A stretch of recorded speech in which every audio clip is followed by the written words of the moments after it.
Hello प्यारे बच्चों, अगली क्लास में आपका स्वागत है। चलिए, तो प्रश्न नंबर 15 किया जा चुका है। अब है प्रश्न नंबर 16। प्रश्नावली 10-3 चल रही है बेटा, और इसका है हमारे पास प्रश्न संख्या 16। शाबाश। प्रश्न संख्या 16 पर ज़रा ध्यान देंगे, क्या कहना चाह रहे हैं प्रश्न संख्या 16 में। बड़ा ही बढ़िया सवाल है। थोड़ा त्रिकोणमिति का फंडा भी मुझे लग रहा है इस पे लगेगा।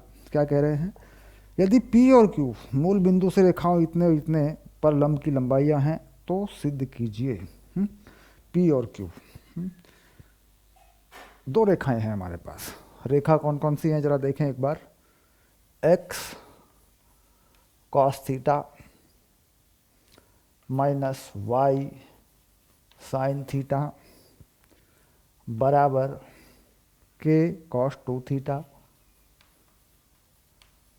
ये तो है रेखा नंबर 1।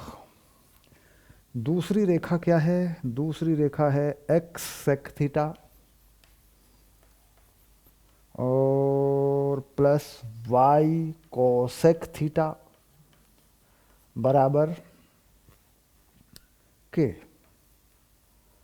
इसमें k cos 2 थीटा, इसमें k है। ठीक। P जो है लंब की लंबाई इस पर है। इस पर क्या है? मूल बिंदु से लंब की लंबाई कितनी है इसमें? इसमें है P, और ये है रेखा नंबर 2। इसमें मूल बिंदु से लंब की लंबाई जो है वो है Q, और सिद्ध करना है। क्या सिद्ध करना है उसको भी लिख देता हूँ मैं तुम्हारे लिए। P square 4Q square equal to K square. P square 4Q square equal to K square. शाबाश। चलिए सोचिए क्या करना है। ओके, और कार्रवाई शुरू कर दीजिए। मूल बिंदु से लंब की लंबाई इस पर। ठीक, तो मूल बिंदु से लंब की लंबाई अगर मैं इस वाली से निकालूं, इस वाले से, तो कितनी बनेगी जरा ध्यान दें एक बार। मूल बिंदु से यानी अगर मैं P का मान निकालूं तो मैं मोड़ लगा लूंगा पहले। देखो P है लंबाई, तो यहाँ जीरो इधर आगे हो जाएगा K cos 2 थीटा, और नीचे इसका गुणांक cos square theta plus sign square theta का वर्गमूल, जो कि आप जानते हैं 1 होता ही है। अब इसके बाद Q देखेंगे तो कितना होगा। तो यहाँ पे K आएगा माइनस का K, यहाँ पे भी ये माइनस का ही आएगा, लेकिन फ़ायदा क्या है, वो तो प्लस ही हो जाना है बेटा। माइनस लिखना है माइनस लिख लो। यहाँ पे भी K ही आएगा, सिर्फ K आएगा। यहाँ पे मोड़ लगाएं, और यहाँ हो जाएगा नीचे वर्गमूल में sec square theta plus cosec square theta. ये चीज़ आ जाएगी। ठीक है, ये दो बातें आ जाएंगी। चलिए थोड़ा आगे देखते हैं क्या हम कर सकते हैं। ये 1 हो गया, तो K कोसेक 2 थीटा P हो गया। इस माइनस को छोड़ दें, तो ये हो गया कोस 2 थीटा का मान P बाई K। इतनी बात है, यहाँ से आ जाएगा भाई। ये 1 हो गया, ये माइनस हट जाएगा क्योंकि मापांक है, प्लस है, तो ये हो गया। एक चीज़ हमारे पास ये आ गई है, इसको ध्यान में रखते हुए आगे बढ़ेंगे। इसके बाद यहाँ देखेंगे, ये भी हो गया। सिंपल सी बात है। ये क्या है? सेक और कोसेक, 1/cos 1/sin। तो साइन स्क्वायर कॉस स्क्वायर 1 हो जाएगा, नीचे sign square theta cos square theta हो जाएगा, ऊपर जाके साइन थीटा कॉस थीटा हो जाएगा। यानी Q sign theta cos theta का मान आ गया कुल मिला के। साइन थीटा और कॉस थीटा का मान आ गया Q बाई K। देखो बेटा ये आ गया। अब इसको मैं एक बार निकाल के भी दिखा दूँ तुम्हें। देखो यहाँ क्या लिखना है अपने को, 1/cos स्क्वायर थीटा। बेटा यहाँ क्या लिखना है अपने को, 1/sin स्क्वायर थीटा। लघुत्तम क्या बनेगा? Sine square theta cos square theta. ऊपर sine square theta plus cos square, वो 1 हो जाएगा। और ये रूट के अंदर है, तो साइन थीटा कॉस थीटा ऊपर चला जाएगा, तो K sign theta cos theta हो जाएगा। यानी साइन थीटा कॉस थीटा का मान हो जाएगा Q बाई K मोड है तो प्लस में ले लेंगे। ये दो बातें आ गई हैं ऐसे, ठीक। इसके बाद थीटा हटाना है, थीटा हटाना है इसमें से। तो यहाँ पर मुझे एक चीज़ समझ में आ रही है कि मैं अगर इसे 2 से गुणा कर दूँ तो ये वैल्यू मुझे मेरे लिए बन जाती है sine 2 theta. 2 sine theta cos theta होता है ना, और ये मेरे लिए बन जाता है 2q/k। तो मुझे एक नई चीज़ मिल जाती है बेटा, ये देख, ये होगी समीकरण नंबर 1 दोबारा मान लूँ इसको, इसको 2 दोबारा मान लूँ, ठीक। तो क्या करूँ, समीकरण नंबर 1 का स्क्वायर और 2 का स्क्वायर करके मैं जोड़ दूँ, तो ये कितना होगा, ये 1 होगा बेटा। क्यों, क्योंकि कॉस 2 थीटा है, इसमें भी कोण वही है, इसमें भी कोण वही है, ठीक। तो इसका मतलब p/k का स्क्वायर प्लस 2q/k का स्क्वायर बराबर 1। तो p स्क्वायर प्लस 4q² बराबर k स्क्वायर। देख हो गया कि नहीं हो गया, बड़े प्यार से। इसे क्या कहा तुमने, इसे कहा तुमने इति सिद्धम। ये लो, मतलब त्रिकोणमिति का इस्तेमाल भी अच्छे लेवल पे कई बार हो जाता है, कहीं भी हो जाता है, निर्देशांक ज्यामिति में होता है, 12वीं में तो सब कुछ होता है। 12वीं में तो अवकलन है, फलन है, समाकलन है, दुनिया भर की बातें हैं। चलिए, तो ये हो गया प्रश्न संख्या 16, शाबाश। चलिए अब आएंगे 17 पे, जरा 17 को चेक करें। क्वेश्चन नंबर 17 को देखें क्या कहना चाहते हैं। क्वेश्चन नंबर 17 को चेक कर ले बेटा एक बार, क्या कहना चाहते हैं जरा।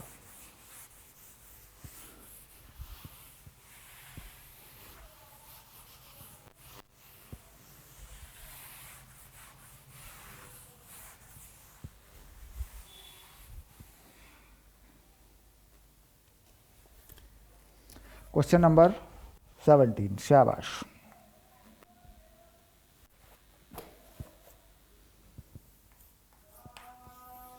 क्वेश्चन नंबर 17, शीर्षों इतने इतने वाले त्रिभुज के शीर्ष ए से उसकी सम्मुख भुजा पर लंब डाला गया है, लंब की लंबाई तथा समीकरण ज्ञात कीजिए। ए से उसकी सम्मुख भुजा पर, है ना, तो कुल मिला के त्रिभुज बना लो पहले। तो ये कोई त्रिभुज होगा, ये होगा ए, ये होगा बी और ये होगा सी। निर्देशांक लिख लो ए बी सी के, 2 3 4 -1, इसका है 2,3 ए वाला, 4 -1 बी वाला, सी वाला है 1 2, शाबाश। अब ए से उसकी सम्मुख भुजा पर लंब डाला गया है, तो यहां से कोई लंब डाला बेटा, ये ऐसे, इसको मान लेते हैं m, और जिस बिंदु पर ये गिरता है इसे मान लेते हैं h, k। ये माना है, ये बिंदु क्या माना है, h, k मान लिया, और ये लंब डाल दिया am। तो क्या कहते हैं, लंब की लंबाई और उसका समीकरण। तो बेटा समीकरण जो है इसका बड़ी आसानी से मिल जाएगा। देख, BC की प्रवणता आ जाएगी, उसकी लंब रेखा की प्रवणता आ जाएगी, वो रेखा ए से पास हो जाएगी, तो AM का समीकरण भी आ जाएगा। तो हम क्या चाह रहे हैं, हम चाह रहे हैं AM की प्रवणता। पहले इसी को पकड़ ले, इसे कहा मैंने M -1 BC की प्रवणता, BC की प्रवणता। देख सिंपल सी बात आ गई बिल्कुल, -1 BC की प्रवणता निकालना तेरे लिए आसान है। देख, 2 -1 यानी 3, 1 -4 यानी -3, तो बेटा ये हो गई 1। तो रेखा AM बिंदु A यानी 2,3 से होकर जाती है। ये बात भी बिल्कुल सही साफ दिख रही है मुझे, बिल्कुल इसमें कोई दिक्कत नहीं है। AM A से होकर जाता है, ये रहा, प्रवणता इसकी आ ही गई, क्योंकि देखिए -1 1 माइनस खत्म हो जाएगा, 1 हो जाएगा। तो अब आया y -3 M1 हो गया, x -2, तो बेटा y बराबर x + 1। देख, x -2 + 3, तो ये हो गया AM का समीकरण। ठीक, क्लियर। अब अगर ये बिंदु निकालना भी है तो निकाल लो, भाई ये बिंदु तो निकल जाएगा, फंडा है तुम्हारे पास, क्योंकि एच के इस रेखा पर है ना, तो इसको संतुष्ट करेगा। बी और सी रेखा तुम्हें प्राप्त हो जाएगी, दोनों बिंदु तुम्हारे पास हैं। ठीक, अब इन्होंने कहा इस लंब की लंबाई क्या है, तो इसकी लंब की लंबाई निकालने का फंडा क्या है, ये बीसी पर लंब है, तो बीसी का समीकरण, बीसी का समीकरण, तो इस बिंदु को क्या मान लो, x1 y1, x1 coma y1, और इस बिंदु को क्या मान लो, x2 कोमा y2। इस समीकरण के लिए, मतलब b और c का समीकरण पता करने के लिए इन दोनों बिंदुओं को x1 y1 मान लो, तो फंडा तुम्हारे पास है x minus x1, y2 minus y1, x2 minus x1, बिल्कुल एकदम हलवा। ये देखो लगा दो वैल्यू, y माइनस y1 है ना, ये देखो ऐसे, तो y माइनस y1 कहाँ है, y1 ये रहा 1, तो ये बेटा +1 हो गया, y2 माइनस y1 तो ये 3 हो गया, और x2 माइनस x1 तो ये -3 हो गया, x माइनस x1 यानी बेटा x + 1 हो गया। यहाँ से देखो जरा एक बार, तो ये हो गया y + 1 और -x माइनस 1, तो y + x बराबर -2, ये आ गया समीकरण। इसको ठीक करके लिख लो, x + y + 2 बराबर 0। ये क्या हुआ बच्चों, ये हो गया BC का समीकरण, BC का समीकरण। अब आ गया BC पर, BC पर 2, 3 से डाले गए लंब की लंबाई, देखो BC पर 2, 3 से, क्योंकि बिंदु 2 है इससे BC पे लंब है। अब BC का समीकरण आ चुका है, तो D क्या लिखते हैं, ऐसे लगा दे बेटा, ठीक।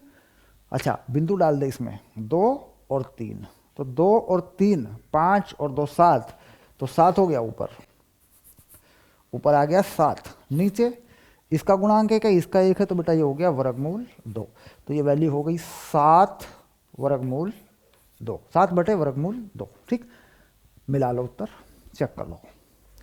थोड़ा बड़ा सा सवाल लग रहा था तुम्हें ऐसा लग रहा था भाई बड़ा है, 17 का उत्तर पीछे होगा तो जांच कर लेंगे, मेरे हिसाब से तो उत्तर होना चाहिए। हाँ, y माइनस x इतने और लंब की लंबाई आ रही है वर्गमूल 2, वर्गमूल 2 आ रही है, तो माइनस हो रहा है कहीं नंबर ना बेटा, माइनस हो रहा है कहीं, एक बार जांच करेंगे।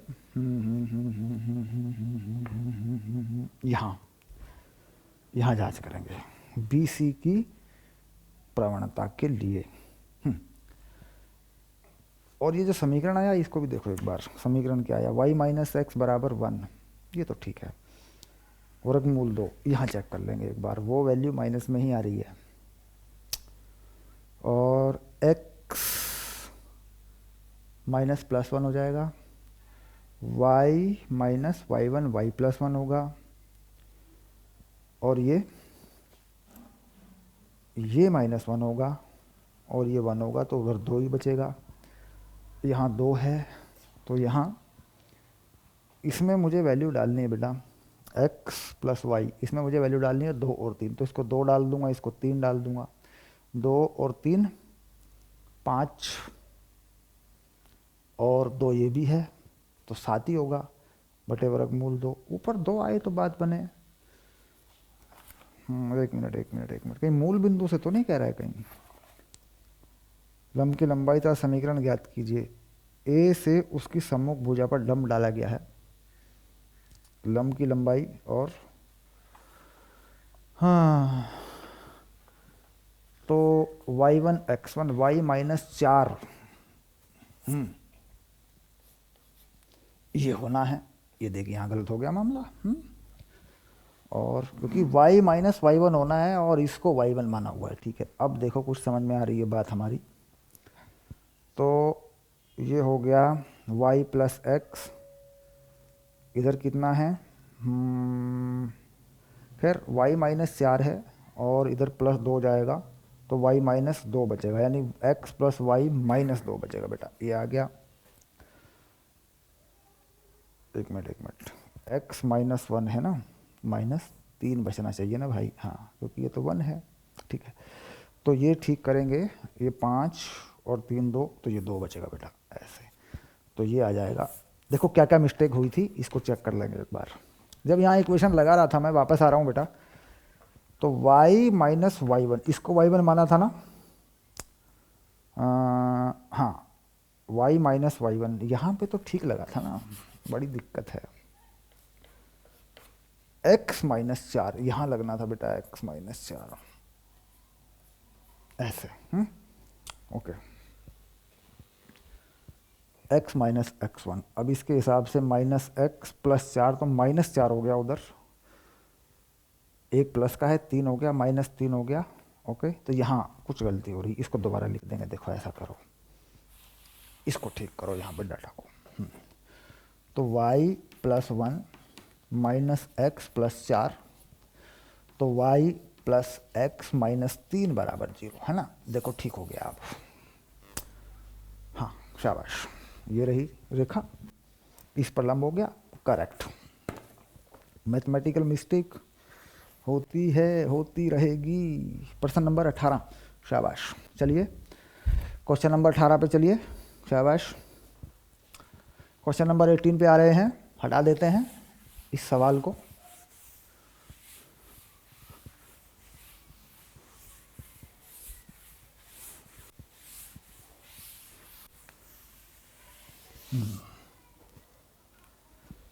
क्वेश्चन नंबर 18, शाबाश। यदि P मूल बिंदु से उस रेखा पर डाले गए लंब की लंबाई हो जिस पर अक्षों पर काटे गए अंतःखंड ए बी हैं, तो सिद्ध कीजिए। तो क्या सिद्ध करना है भाई, ये कुछ कह रहे हैं, ये है a, 0, ये है 0, b, और बेटा ये है लंब और ये है P, बस। तो सिद्ध करवा रहे हैं कुछ आपसे बढ़िया बात। ऐसा सवाल बहुत आता है, मतलब पेपर में 11वीं में तो बहुत आता है। 1/p², 1/a² और 1/b², ये आपको सिद्ध करना है, शाबाश। चलिए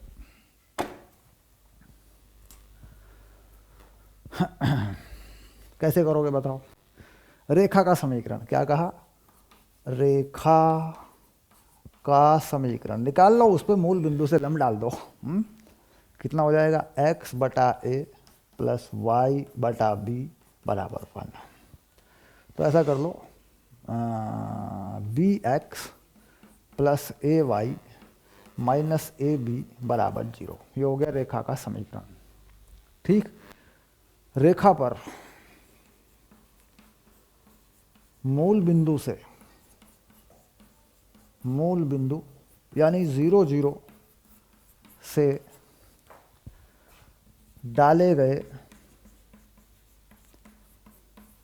लंब की लंबाई p है, तो क्या लिख देंगे, p बराबर, ऐसा कर देंगे। देख मूल बिंदु है तो ये 0 ये 0 हो गया, A B minus A B, और नीचे क्या आ गया, नीचे आ गया a² प्लस b², ऐसा हो गया।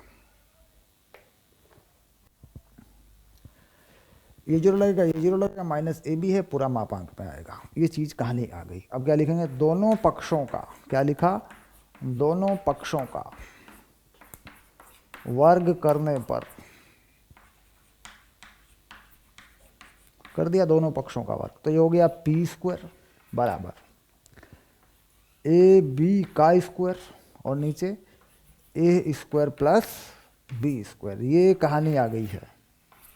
ऐसे इसे बदल देंगे अपन, ऐसे कैसे बदलेंगे, a² plus b², a² b² बटे p², a² b² से भाग कर देंगे, तो a² b² plus b² a² b² बराबर 1/p²।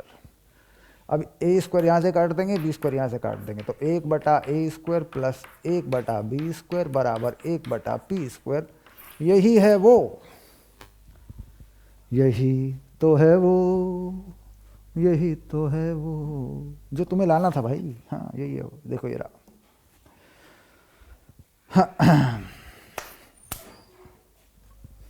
चलिए शाबाश। अब आ गया विविध उदाहरण। शुरू किए जा रहे हैं विविध उदाहरण यानी विविध प्रश्नावली। एक लंबी यात्रा, थोड़ी सी लंबी यात्रा शुरू होने जा रही है। ईमानदारी से पढ़ो, कोर्स को पूरा करो तो पूरा साल लग जाता है, पूरा 1 साल लगता है। इसके साथ साथ फिर रिवीजन भी तो रहता है ना, इसके साथ साथ फिर रिवीजन भी रहता है। अब मान के चलिए आप कि हमारे पास जो बड़े बड़े चैप्टर हैं, जो ठीक ठाक चैप्टर हैं, हमारे पास कितने चैप्टर हैं देखो।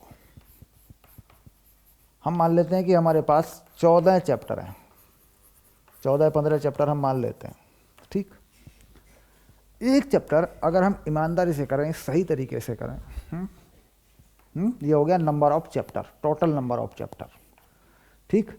तो एक चैप्टर कितने दिनों में हो जाना चाहिए, तुम सोच के बताओ। अगर ईमानदारी से करें भाई, वीडियो लेक्चर देखें पूरा, उसके साथ उसके सवाल करते जाएं, एनसीईआरटी के सवाल साथ में मतलब करते हुए चलें, बेसिक को क्लियर करें, आराम से करें, तो इस पे लग जाते हैं 10 दिन।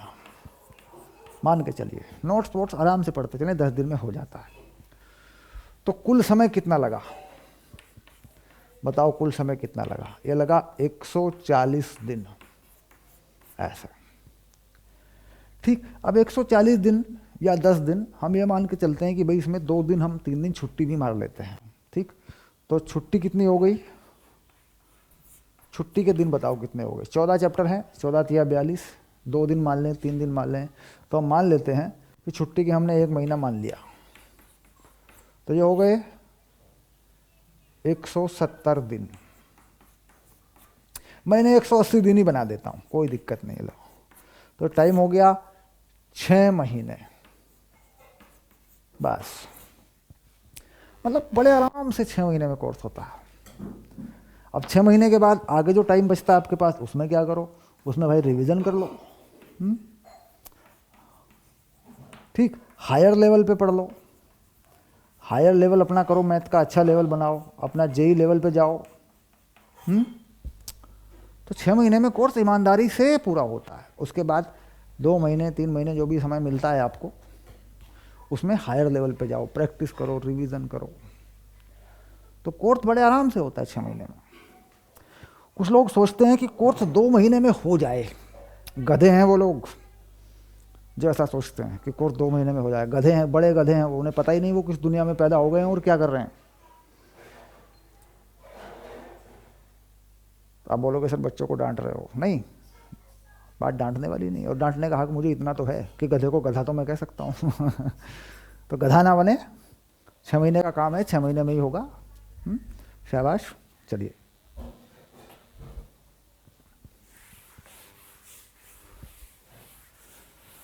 विविध उदाहरण, शाबाश।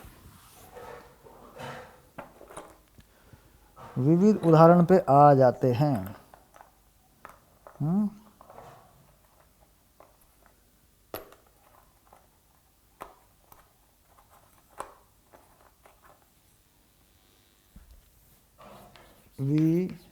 विविध प्रश्नावली, प्रश्नावली लिख देते हैं सीधा, क्योंकि उदाहरण के बाद फिर प्रश्नावली पे तो जाना ही है ना। ये देखिए,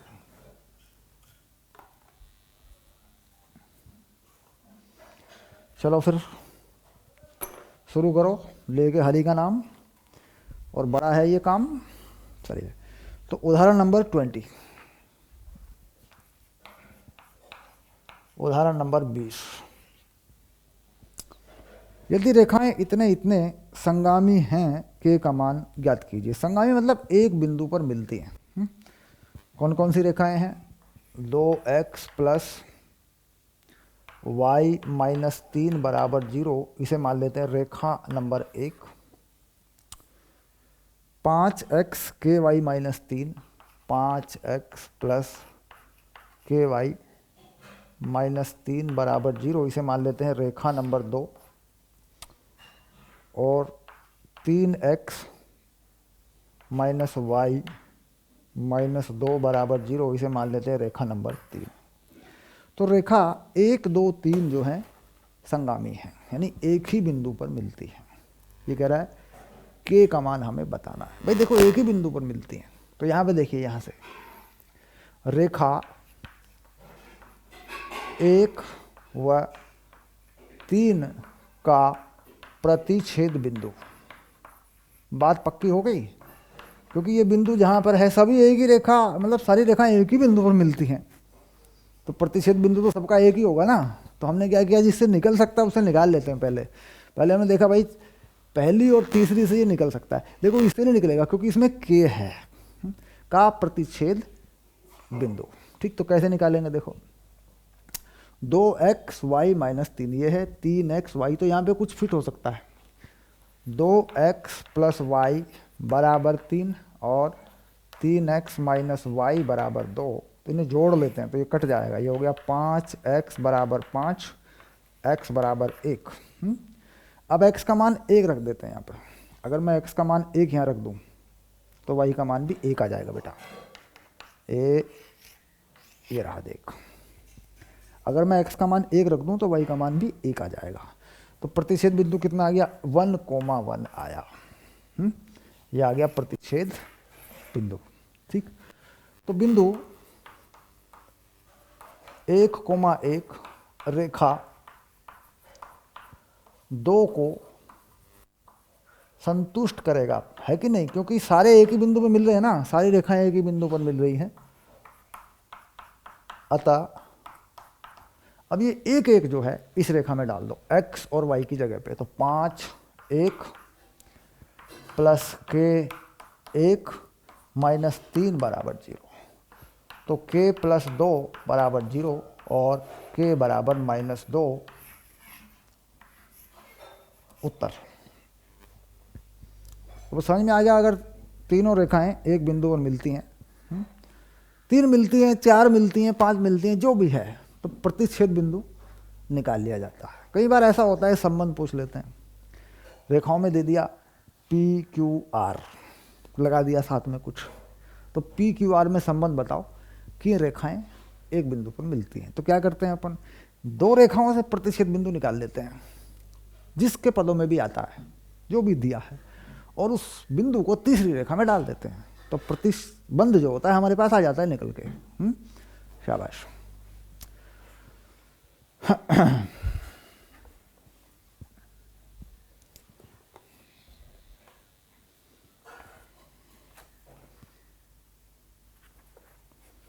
चलिए आगे बढ़ते हैं। देखिए बहुत बढ़िया, उदाहरण नंबर 21 की तरफ चलेंगे बेटा।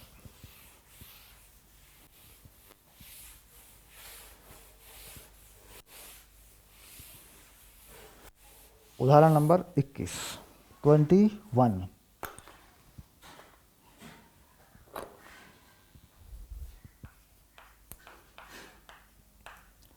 उदाहरण कराने का लाभ होता है अगर उसको आराम से समझा जाए। ठीक, करें, समझें और देखें कि भाई मैंने कैसे किया। ठीक, और विधियां विकसित करें, क्योंकि कई कई तरीक़ों से हो जाते हैं ये सवाल। तो बिंदु है 4, 1, रेखा है ये की दूरी, बिंदु इतने इतने से रेखा इतने इतने की दूरी, उस रेखा के अनुदिश ज्ञात कीजिए जो x अक्ष से 135 अंश का कोण बनाती है। तो देखो ये कुछ सवाल इस तरीके से है, कोई रेखा x अक्ष से 135 अंश का कोण बनाती है। ठीक, अब बिंदु है 4, 1, तो इस रेखा पे कहीं कोई बिंदु है 4, 1। अब हो सकता है बिंदु 4, 1 है बेटा, तो यहाँ होगा, देखो 4, 1, ये बिंदु यहाँ कहीं हो सकता है ना। और रेखा है y बराबर 4x, तो ये एक रेखा है y बराबर 4x। तो दूरी पूछ रहा है, तो दूरी कहूँगी इसके अनुदिश दूरी, तो मान लीजिए यहाँ काटती है, इस बिंदु पे काटती है, ये बिंदु है मान लीजिए A और ये बिंदु है B। ठीक, ऐसे यहाँ प्रतिच्छेद करती है। तो B के निर्देशांक मान लेते हैं h, k। माना B के निर्देशांक h, k हैं, तो ये दूरी मांग रहा है, तुमसे क्या मांग रहा है, AB मांग रहा है। बस ये तुम्हारा सवाल है, जिस तरीके से चाहे कर दो, कोई दिक्कत नहीं है। ठीक। अब हमें चाहिए ये बिंदु जहाँ पर ये रेखाएं प्रतिच्छेद करती हैं। ये तो इस रेखा का जो ढाल है बेटा वो हमें मालूम है। इस रेखा का ढाल कितना हो जाएगा? इसका ढाल हो जाएगा m बराबर -1। 135 है ना, x धनात्मक x के साथ कितना कोण है? 135। ठीक, तो रेखा ए बी का समीकरण भी आ जाएगा बेटा। रेखा ए बी का समीकरण क्या बिंदु है इस पे? 1 है, 4। तो y -1 x -4, तो ये हो गया y -1 x + 4। तो y + x बराबर 5। तो रेखा ए बी का समीकरण कितना आ गया? x + y बराबर 5 आ गया बेटा, क्योंकि इसकी प्रवणता मालूम थी और ये किस बिंदु से जाती है ये मालूम था। दूसरी जो रेखा है हमारे पास y बराबर 4x है, तो इसे मान लेते हैं रेखा नंबर 1, और y बराबर 4x को मान लेते हैं बेटा रेखा नंबर 2। इनका जो प्रतिच्छेद बिंदु है वो h के है, पक्की बात है। तो y का मान 4x है इसमें रखने पर, तो x + 4x बराबर 5। बेटा ये 4x इसी में रख दिया यहाँ पे, तो 5x बराबर 5 और x बराबर 1। ओके, x का मान 1 आ गया, तो y का मान कितना हो जाएगा? x का मान यहाँ लगा दो, y का मान हो जाएगा 4। अतः बिंदु कितना आ गया? 1,4। तो जो h के है बेटा ये कितना आ रहा है? 1,4 आ रहा है। ये हो गया तेरा आंसर। ठीक, इसके अलावा भी जो तरीका तुम्हें ठीक लगे करो, क्योंकि विविध प्रश्नावली में आ गए हो, जिस तरीके से चाहे करो, कुल मिला के उत्तर ठीक आना चाहिए बस। उत्तर तभी ठीक होगा गणित में जब तुम्हारे मेथड ठीक होंगे।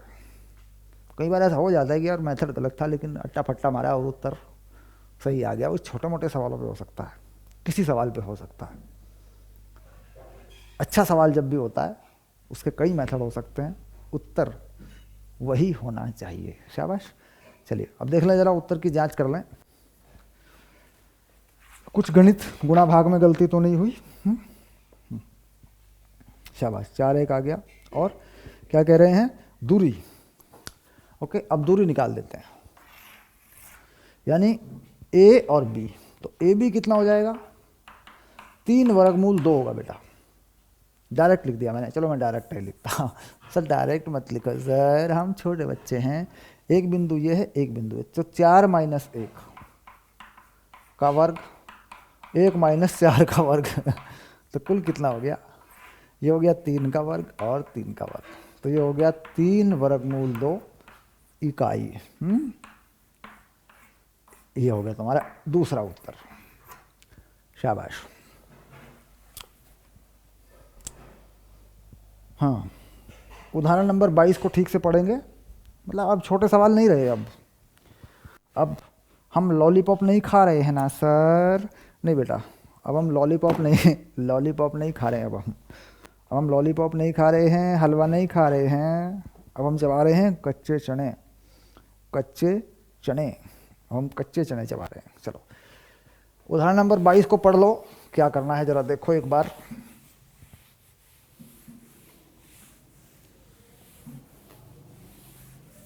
उदाहरण नंबर 22। शाबाश।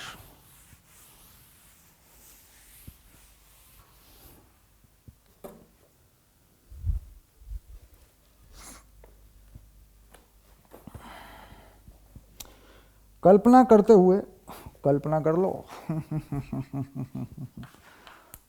उदाहरण 22। कल्पना कर लो बच्चों, कल्पना करो कि हम चांद पर पढ़ रहे हैं। चांद पे कैसे पढ़ेंगे सर? खैर मजाक की बात है। कल्पना करते हुए कि सरल रेखाएं बिंदु के लिए दर्पण की तरह कार्य करती हैं। बिंदु इतने इतने का रेखा इतने इतने में प्रतिबिंब ज्ञात कीजिए। बहुत ही बढ़िया सवाल है। ठीक है, तो यहाँ पर इन्होंने कहा कि रेखाएं दर्पण की तरह काम करती हैं। कैसा दर्पण हो सकती हैं रेखाएं? समतल दर्पण हो सकती हैं ऐसे। तो यहाँ एक रेखा है y बराबर x/3 4/3 मतलब कुछ इस तरीके की रेखा है बेटा, ये कुछ ऐसी रेखा है, देखो ये कुछ ऐसी रेखा है, और रेखा है, लिख दें इस रेखा को, ये रेखा है x-3y + 4 = 0, ये रेखा है बेटा।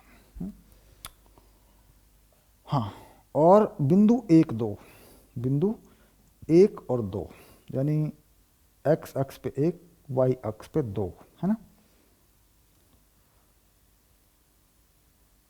हाँ, x अक्ष पे 1 और y अक्ष पे 2, तो यहाँ हो सकता है कोई बिंदु मान लें, बिंदु 1 2 लेना है ना बेटा, x पे 1 y, तो यहाँ ले लेता हूँ ना 1 2, 1,2 ऐसा ये बिंदु है।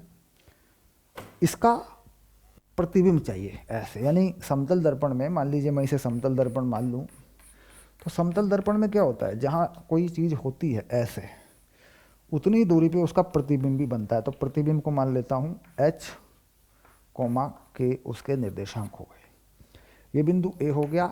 प्रतिबिंब को मान लेता हूँ A', और जहाँ पर लंब चला उसे मान लेता हूँ AM, ठीक।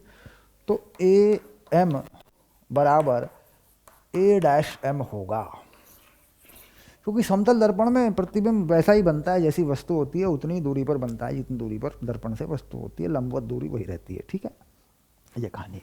तो मुझे H और K बताना है, ठीक।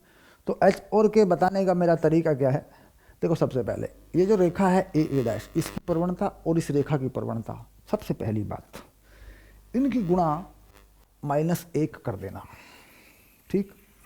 यानी A' की प्रवणता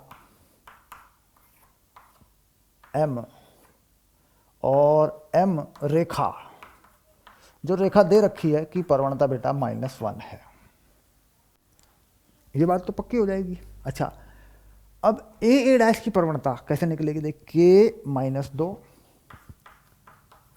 और H-1, ये हो गया, देख y2 - y1, भाई इसको y2 x2 y2, इसको x1 y1 मान लें, सिंपल सी बात है। उसके बाद इस रेखा की प्रवणता 1/3 आ रही है बेटा, साफ दिख रही है बिल्कुल, ये -1 हो गया। तो यहाँ पे कुछ हमें मिल रहा है K -2 -3H + 3, तो K + 3H = 5, एक समीकरण हमें प्राप्त हो रहा है जो H और K में संबंध बताता है। ये रहा बेटा, शाबाश, ये आ गया। अब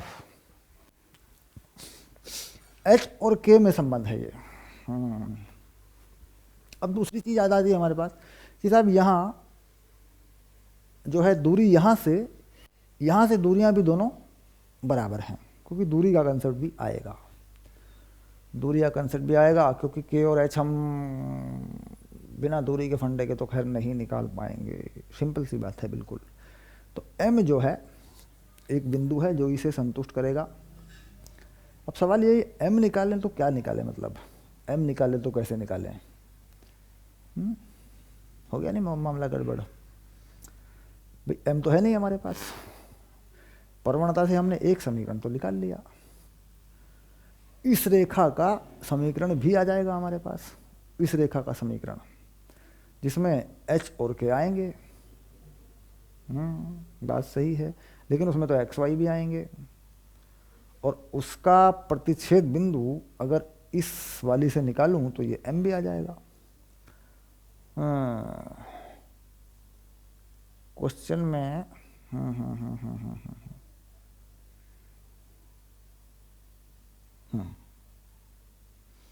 इस रेखा का समीकरण और इस रेखा का समीकरण, जो प्रतिच्छेद बिंदु है वो M आएगा उससे, तो M होगा कितना, M होगा H + 1/2,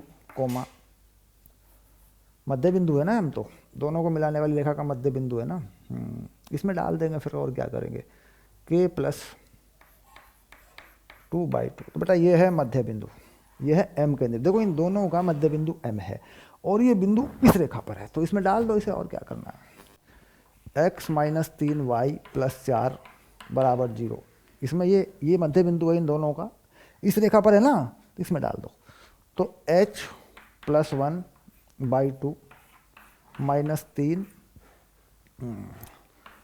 k प्लस 2/2 संतुष्ट करा दिया, मतलब सिंपल सी बात है, और कुछ कर नहीं सकते थे, बाकी छोटे से छोटा तरीका। अब आया h + 1 -3k -6 + 8 = 0। तो h -3k, तो ये कितना हो जाएगा, देखो ये माइनस के 5 हो जाएगा, ये 3 तो बराबर -3 हो जाएगा बेटा। ये चीज़ आ गई, इसे मान लो दूसरी समीकरण।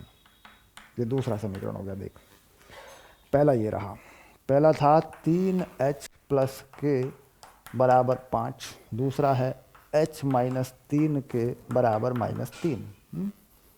ये कहानी बन गई है। हाँ, तो नीचे वाली को 3 से गुणा कर लेते हैं। 3h - 9k = -9। ये नीचे वाली को 3 से गुणा कर दिया मैंने। ऊपर वाली क्या हुई, ऊपर वाली को फिर से लो, 3h + k = 5, इसे घटा दिया, ये कट गया, ये हो गया -10k = 9 और 5 14, -14। बड़ा अजीब सा नंबर आ रहा है, 14/10 यानी 7/5। ये k का मान आ गया। अब k का मान आ रहा है तो h का मान भी आ ही जाना है फिर, तो यहीं से निकाल लेते हैं। यहाँ k का मान रख देते, तो h हो गया -3 + 3k -3 + 21/5। तो 5 या 15 यानी 6/5। यह आ गया h का मान 6/5 7/5। तो ये बिंदु आ गया बेटा 6/5, 7/5। ठीक, तो पूरे मेथड को समझ लिया, बाकी उत्तर मिला के देखते हैं, उत्तर में कोई गलती तो नहीं हो रही है बाबू।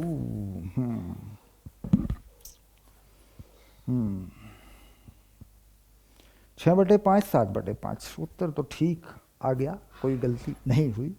ठीक है, दिमाग को धन्यवाद कि दिमाग ने हाथों के और शरीर के साथ मिल करके इस सवाल को ठीक कर दिया। दिमाग को धन्यवाद। तो क्या किया, समझ में आ गया पूरा मेथड। ओके, ए और a' का मध्य बिंदु ये है, देखो, क्योंकि ये दोनों दूरियां बराबर हैं और ये एक ही रेखा है। इस रेखा की और इस दी हुई रेखा की प्रवणता की गुणा क्या कर दी, -1 कर दी। एच के में एक रिलेशन आ गया, इसको एच माना, एच के मान लिया। अब इनका मध्य बिंदु h + 1, ये दोनों बिंदुओं का मध्य बिंदु निकालना तुम जानते हो, तो उससे ये भी आ जाएगा, इसको उठा के इसी में डाल दिया, क्योंकि इस रेखा पर तो है ही ये, है ना, रेखा का समीकरण तो मालूम ही है। तो एच के में एक समीकरण और आ गई, तो एच के में 2 समीकरण आ गई ना, तो उठा के मान निकाल दिया एच और के एच और के ही हमें ज्ञात करना था। शाबाश, अच्छी खासी मशक्कत हो गई सर। चलिए अभी देखते हैं और क्या कहानी है। और भी तो है, अभी बात बनी कहाँ। चलिए देखते हैं उदाहरण नंबर 23।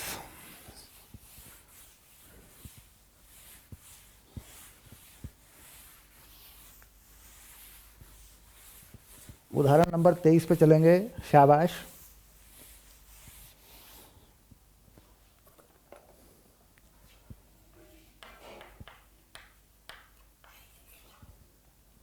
चलिए।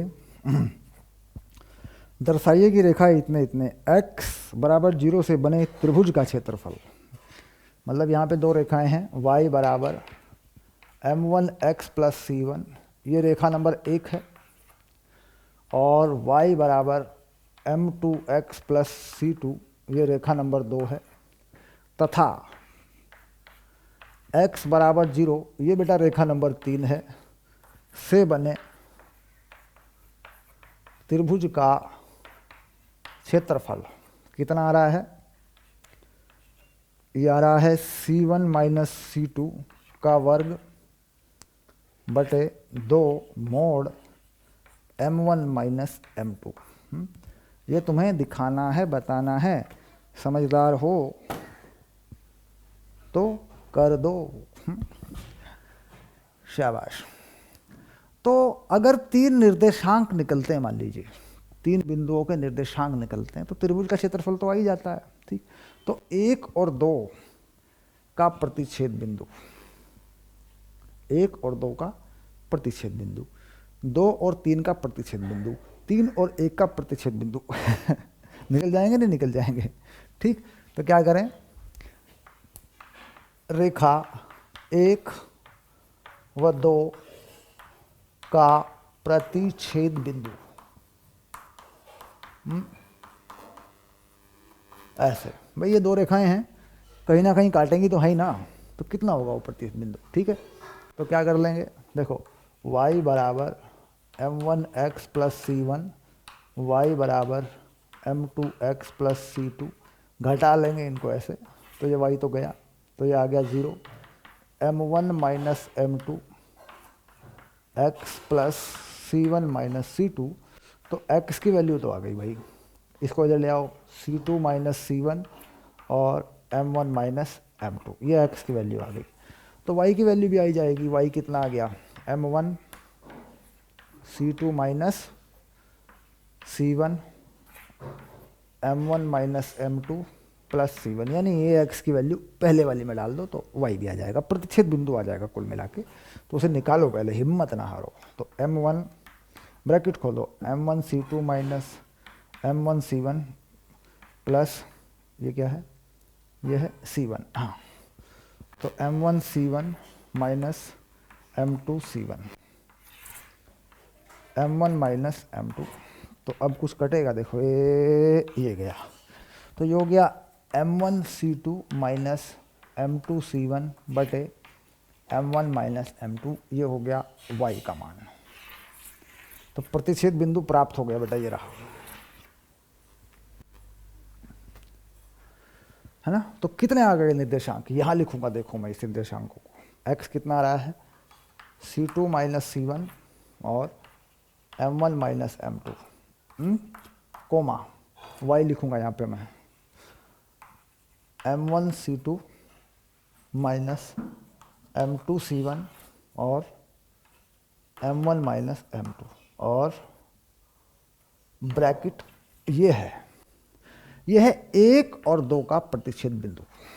ठीक, अब आया 2 और 3 का प्रतिच्छेद बिंदु,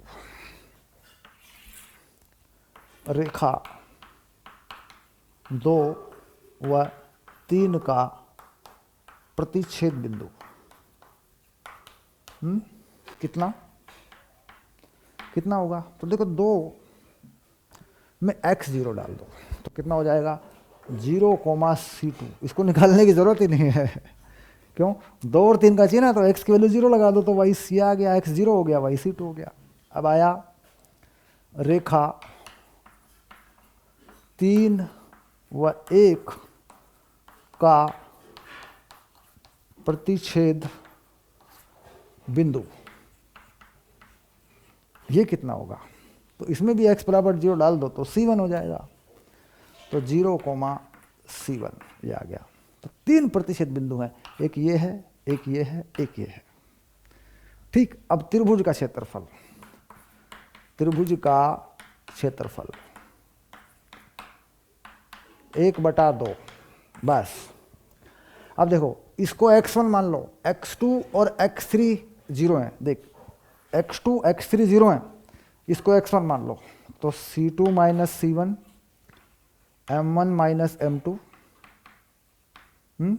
पक्का। अच्छा, y2 माइनस y3, x1 के साथ में क्या आता है त्रिभुज क्षेत्रफल में, y2 माइनस y3, तो y2 माइनस y3 कहाँ है, ये रहा देख, ये y2 है, ये y3 है, तो c2 माइनस c1, लो बेटा आ गया वैल्यू, ये आ गया, देख c2 माइनस c1 का स्क्वायर और 2 मोड़ m1 माइनस m2, ये आ गया तेरा उत्तर, ये रहा, देखो शाबाश। मतलब प्रतिच्छेद बिंदु निकालो तीनों रेखाओं के, ये तीनों रेखाएं हैं, निर्देशांक आ जाएंगे, प्रतिच्छेद बिंदु आ जाएंगे, फार्मूला त्रिभुज वाला लगा लो, उत्तर तुम्हारे हाथ में आ जाएगा। ठीक है,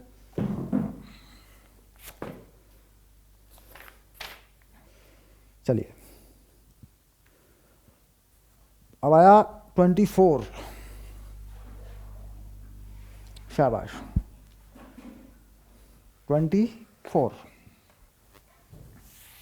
एग्जाम्पल नंबर 24।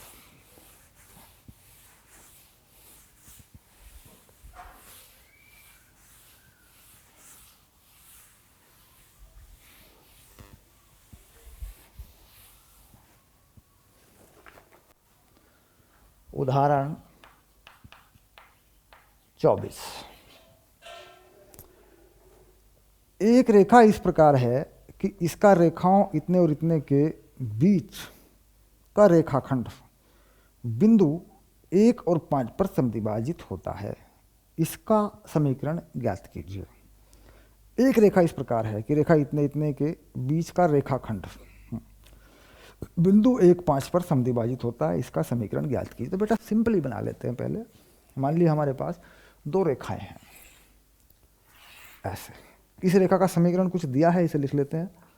5x - y + 4 = 0। देखो सिंपली एक रेखा ये है, दूसरी ये है 3x + 4y - 4 = 0। एक रेखा ये है, इसका ये मध्य बिंदु है बेटा, ये है 1,5 पर समद्विभाजित होता है ऐसे। ये जो रेखा है, इस रेखा का समीकरण ज्ञात करना है। मतलब ये बात को समझ लेना बस। चेक कर लें value. 5x - y 4, 3x 4y 4 बिंदु है 1, 5 पर समद्विभाजित होता है। चलिए सिंपल सी बात है। ये जो रेखा है, इस रेखा का समीकरण ज्ञात करना है और ये मध्य बिंदु है। अब बहुत सिंपली मैं देखूं ये बिंदु और ये बिंदु, तो मैं इस बिंदु को मान लेता हूँ बेटा H1 K1 मान सकता हूँ ना, कोमा K1, और इस बिंदु को मान लेता हूँ H2 K2। ओके, तो इन दोनों का ये मध्य बिंदु है। यानी अगर मैं देखूं एक, तो बराबर है H1 + H2/2। अगर मैं देखूं 5, देखो ये 5 है ना, तो K1 + K2/2 है। बिल्कुल सिंपल सी बात है, इसमें मुझे कुछ भी नहीं करना, सोचने की कोई ज़रूरत मुझे है नहीं। दूसरी बात, अब ये जो बिंदु है बेटा H2 K2, ये इस रेखा पर है। ठीक, ये बिंदु इस रेखा पर है, तो 3H2 इसको संतुष्ट करेगा कि नहीं करेगा बेटा बता? + 4 K2 - 4 = 0। और ये बिंदु इस रेखा पर है, तो 5H1 - K1 + 4 = 0। ये रेखा नंबर 1 बेटा, ये रेखा नंबर 2। बात समझ में आ गई? H1 K1 इस रेखा पर है, तो बेटा इसमें डाल दे। H2 K2 इस रेखा पर है, तो इसमें डाल के संतुष्ट करा दे। HK में दो समीकरण आ जाएंगे, K1 K2 में। और K1 K2 में एक फंडा यहाँ पर भी हमारे पास है, मध्य बिंदु के निर्देशांक हमको मालूम है। ठीक, अब क्या हटाना चाहोगे भाई? H1 K1 में ले जाना चाहते हो, तो इस वाली चीज़ को हटा ले बेटा, इस वाली चीज़ को। देख 3H2, देख यहाँ से H2 कितना आ रहा है, 2 - H1 आ जाएगा ना, तो लिख ले 2 - H1, ये रहा, + 4। देख K2 ये रहा K2 है 10 - K1। K2 कितना बेटा? 10 - K1, हटा ले यहाँ से 10 - K1 -4 = 0। इसको ठीक कर ले। 6 - 3H1 + 40 - 4K1 -4 = 0। -3H1 - 4K1, देख 40 और 6 46, तो बेटा ये बच गया 42 = 0। ठीक, तो 3H1 + 4K1 पूरे को माइनस से कर दूं, तो ये प्लस प्लस माइनस, ये हो गया 42। ये समीकरण आ गई। एक समीकरण ये रही नीचे वाली ये वाली है बेटा, 5H1 - K1 = -4। ये भी समीकरण है। देखिए यहाँ से पैदा हुई है ना वो, यहाँ से 5H1 K1 + 4, तो उधर जाके -4 हो जाएगा। अच्छा, अब इस समीकरण को बेटा 4 से गुणा कर ले ऐसे, तो क्या बन जाएगा? देख इसके साथ में इस वाली को फिर फिट करेंगे ना साथ में इसके, तो कितना हो जाएगा? 20H1 - 4K1 = -16। अब देख इस वाली को और इस वाली को जोड़ दें तो ये तो कट गया, तो कितना हो गया, ये हो गया बेटा 23H1 और यहाँ देख 42 में से 16 गए, 42 में से 16, 12 में से 6 गए, 6 2 यानी 26। तो H1 जो आ रहा है बेटा 26/23 आ रहा है H1, ये वाला है ना। इसी तरीके से K का मान भी आएगा, K1 का मान भी आ जाएगा। ठीक, अब H1 और K1 में चला जा, H1 और K1 में कोई समीकरण है देख तेरे पास, ये रहा है ना। तो 5H1 माइनस K1 प्लस 4 बराबर 0। कितना आ रहा है H1 26/23, तो 5 26/23 minus K1 plus 4 equal to 0।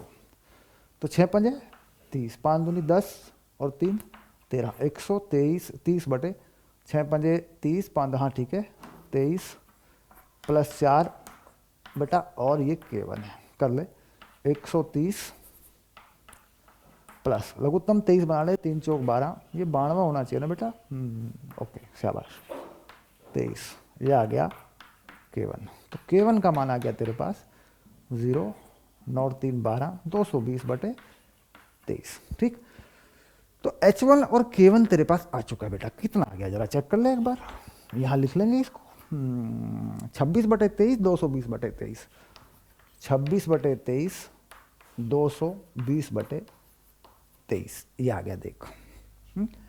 तो ये रेखा, ये वाली जो रेखा है 1 5 और इस बिंदु से होके जाती है, देख ठीक से देख, 2 बिंदु इसी रेखा पर हैं। तो इस रेखा का समीकरण, अब इसका कोई नाम देना चाहे दे दे, ए और बी, ऐसे रेखा ए बी का समीकरण। तो कर देंगे, फाइनल हो गया, बस निमट गया काम। यहां लिख देंगे देख,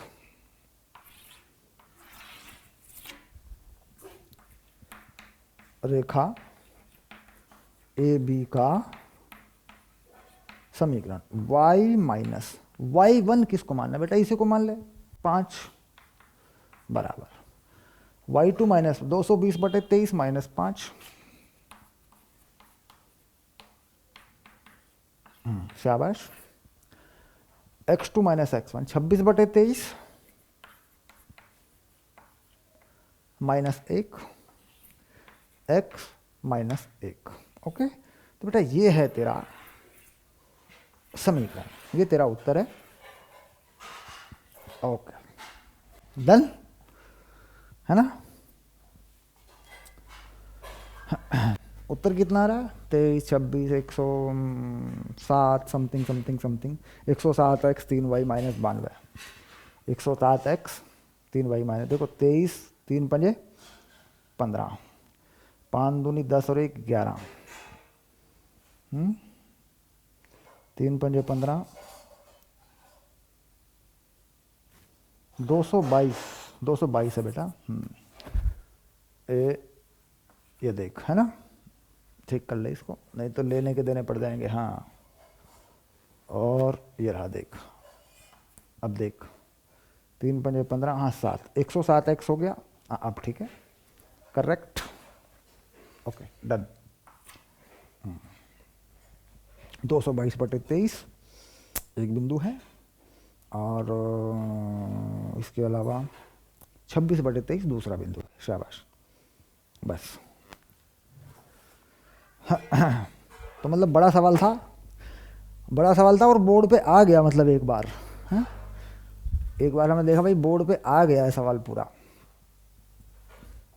मतलब बोर्ड होना चाहिए, बड़ा बोर्ड होना चाहिए, इतना बड़ा बोर्ड होना चाहिए कि सवाल आ जाए उस पर। छोटा बोर्ड करोगे फिर छोटा लिखना पड़ता है, फिर फ्लो नहीं बनता है ना। अब देखो मैं खड़ा हूँ मान लो यहाँ ऐसे, तो बोर्ड दिख रहा है ना पीछे। अब हो गया, अगर इस बोर्ड को छोटा कर दूँ, इतना सा कर दूँ ऐसे, और मैं पढ़ा रहा हूँ, मैं इधर हो जाऊँगा, मतलब खैर चलिए अगली क्लास में एक उदाहरण बचा है उसे करेंगे और विविध प्रश्नावली को शुरू करेंगे। डन।